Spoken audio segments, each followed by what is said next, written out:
எல்லாருக்கும் நமஸ்காரம். இன்னைக்கு நம்மாழ்வார் வழிய திருவாய்மொழியில் கோவில் திருவாய்மொழி பகுதியில் 5வது நூறில் 8வது பதிகத்தில் 9வது பாட்டு. பிரபந்தத்தோட நம்பர் 3202. பாட்டை சொல்கிறேன், கேட்டுங்க. இசைவி தென்னை உன் தாள் இணைக்கு இருத்தும் எம்மானே, அசைவில் அமரர் தலைவர் தலைவா ஆதி பெருமூர்த்தி, திசைவில் வீசும் செழுமா மணிகள் சேரும் திருக்குடந்தை, அசைவில் உலகம் பரவ கிடந்தாய் காணவாராயே. இதான் பாட்டுது.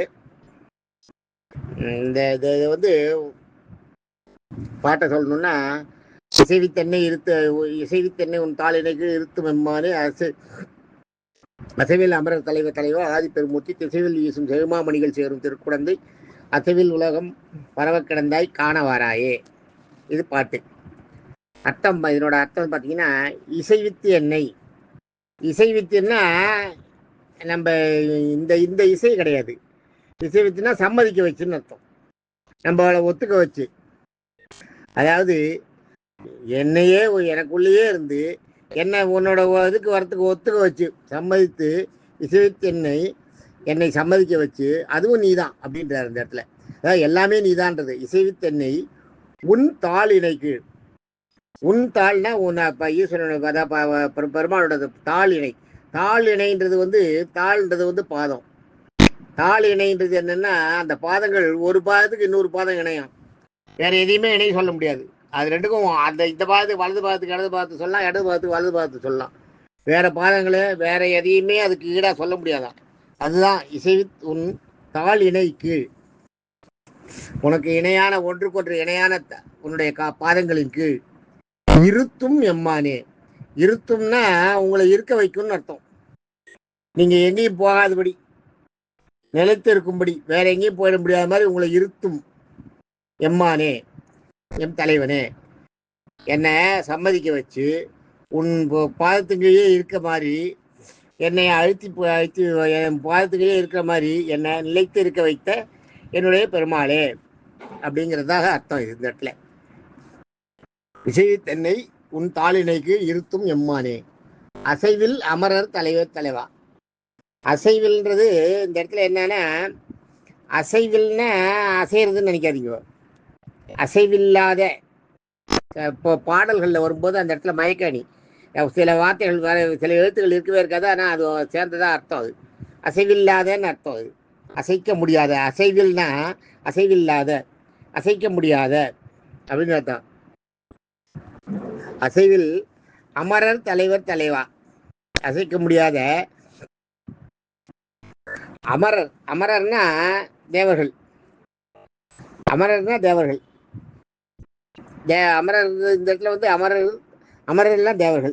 தேவர்களுக்கு தலைவன் யாருன்னா இந்திரன். ஆனால் சேனாதிபதினு பார்த்தீங்கன்னா விஸ்வசேனர். விஸ்வசேனர் தான் மகாவிஷ்ணுவோட சேனைக்கு அதிபதி. விஸ்வசேனர் அதுதான். அசைவில் அமரர் தலைவர் தலைவா, அமரருடைய தலைவரான விஸ்வசேனருக்கும் தலைவனே. அப்படிதான் இந்த இடத்துல அசைவில் அமரர் தலைவர் தலைவா. இதுல அசைவில்லாத, அசைவில்ன்றது அசைவில்லாதன்னு அசைக்க முடியாத. உயவன் பிரளய தப்பியே கூட இந்த ஒரு 4-5 பேர் அப்படியே இருந்தாங்களாம். யாருன்னா அழிக்க முடியாத இருந்தவங்க மகாவிஷ்ணு, அனந்தாழ்வன். அனந்தாழ்வன்றது நாகம், ஆதிசேஷன். அதுதான் அனந்தாழ்வான்றது. மகாவிஷ்ணு, அனந்தாழ்வான், கருடனை ஒன்றும் பண்ண முடியும். விஸ்வக்சேனரையும் ஒன்றும் பண்ண முடியும். விஸ்வக்சேனர், கருடன், அனந்தாழ்வன், மகாவிஷ்ணு, இவா 4 பேர் என்ன பிரளயம் வந்தாலும் அவா பாட்டுக்கு அவா இருந்தாலும். அதுதான் சொல்றாருங்க. அசைவில்னா அசைக்க முடியாத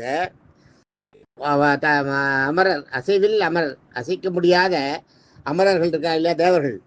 அசைக்க முடியாத ஒரு இவராக விளங்கிய தலைவர்களின் தலைவா, அசைக்க முடியாதவனேன்னு அர்த்தம். அந்த அசைவில்ன்றதை பின்னாடி போட்டுக்கணும். அமரர் தலைவா தலைவா, அமரர் தலைவர் தலைவா, அசைவில்லாதன்னு எடுத்துக்கணும். அமரர் தலைவர் தலைவார்னா தேவர்களின் தலைவரான விஸ்வக்சேனரின் தலைவனே, அசைக்க முடியாது இருந்தவரே. ஏன்னா அந்த அந்த விஸ்வசேனரும் அசைக்க முடியல. விஸ்வசேனர் வந்து அந்த பிரளய காலத்தில் மறையலை.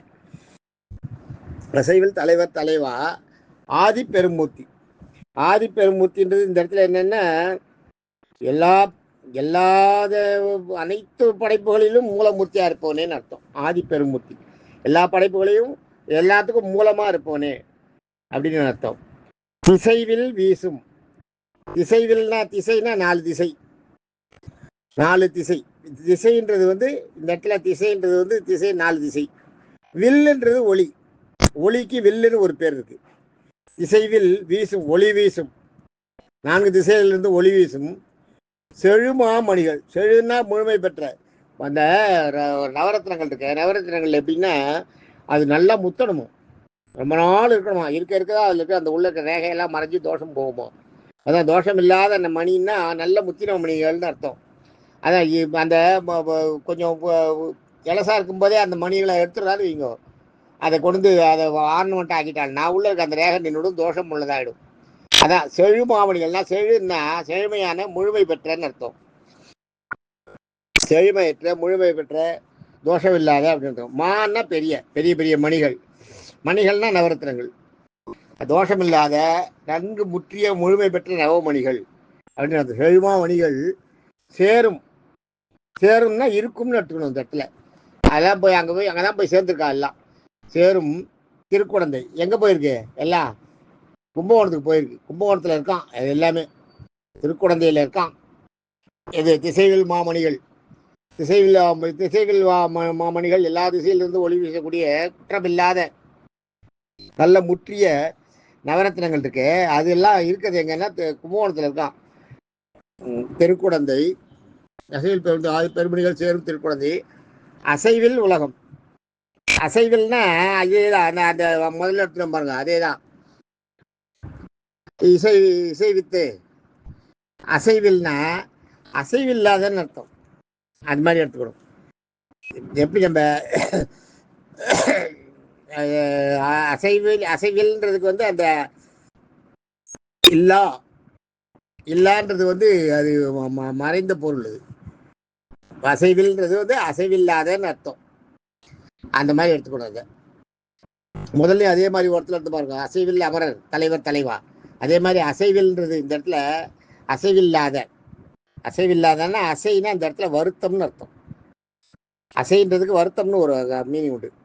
அசைவில்லா அப்படின்னா வருத்தம் இல்லாத, வருத்தப்படாத, உலகத்தை சந்தோஷமாவே வச்சிருக்க.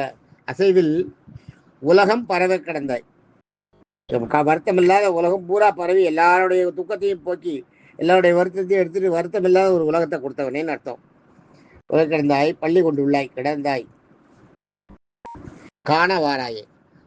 அசைவில் உலகம் பரவ கிடந்தாய். எங்க கிடந்தது? கும்பகோணம் முதல்ல சொல்லிருக்கா இல்லையா? அதான் திருக்குடந்தையில கும்பகோணத்துல கிடந்த அந்த பெருமாளை அவரை பார்த்து கேட்குறேன், காண வாராயே, நான் உன்னை பார்க்கணும், கொஞ்சம் வாய அப்படின்றதுதான் காண வாராயேன்றது. காண வாராயேன்னு நீ வாயன் கூடன்னு இல்லை, நான் உன்னை பார்க்கணும், கொஞ்சம் வாயேன் அப்படின்னு. அது பவ்யமா சொல்றது.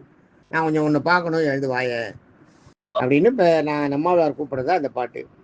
நாளைக்கு அடுத்த பாட்டில் சந்திப்போம். தேங்க்யூ.